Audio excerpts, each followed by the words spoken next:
চত্বরের ঠিক ডান পাশটাতে রয়েছে এবং এখানকার যে অবস্থা সেটি একেবারে জনসমুদ্র হয়ে আছে। শিক্ষার্থী এবং বিভিন্ন শ্রেণী পেশার মানুষ, পাশাপাশি বিভিন্ন বয়সী মানুষের অংশগ্রহণে পুরো একটি জনসমুদ্র তৈরি হয়েছে। এবং দেখতে পাচ্ছেন আমার সামনেও একজন বয়স্ক একজন মানুষ, তারাও এসেছেন এবং বিভিন্ন বয়সী মানুষ এসেছেন।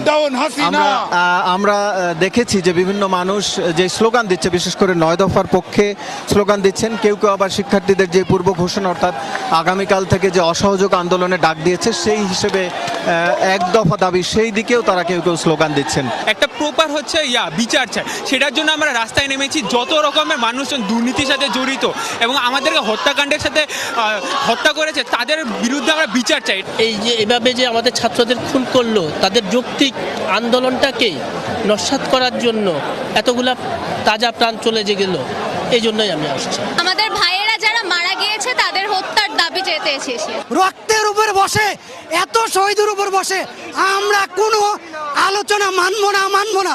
যেটি বলছিলাম, বয়স্ক মানুষদের কথা, আমি কয়েকজনের সাথে কথা বলছিলাম।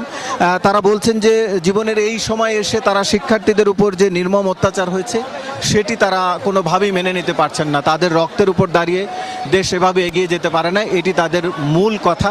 এছাড়াও দেখেছি কয়েকজন সশস্ত্র বাহিনীর কর্মকর্তা অবসরপ্রাপ্ত, তারাও এই শিক্ষার্থীদের সাথে এসে সামিল হয়েছেন।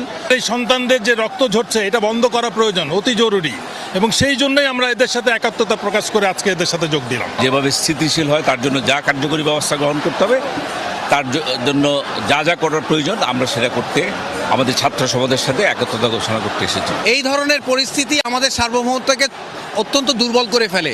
সেই জায়গাটাতে আমার একটা ক্ষত এবং আমার কষ্ট আছে। কোটা আন্দোলন থেকে এটা এখন জাতির আন্দোলনে পরিণত হয়েছে। ঘরে বসে থাকার কোনো সুযোগ নাই। এই গণহত্যায় আমরা কখনো সমর্থন দিতে পারি না। যারা আইন শৃঙ্খলা রক্ষায় রয়েছেন কিংবা সশস্ত্র বাহিনীতে রয়েছেন, তারা যেন দেশের মানুষের পক্ষে অবস্থান করে, ন্যায়ের পক্ষে যেন তারা কাজ করে, সেই দাবি তারা জানাচ্ছেন। এবং এখন পর্যন্ত এই এলাকাতে শান্তিপূর্ণভাবে কর্মসূচি চলছে।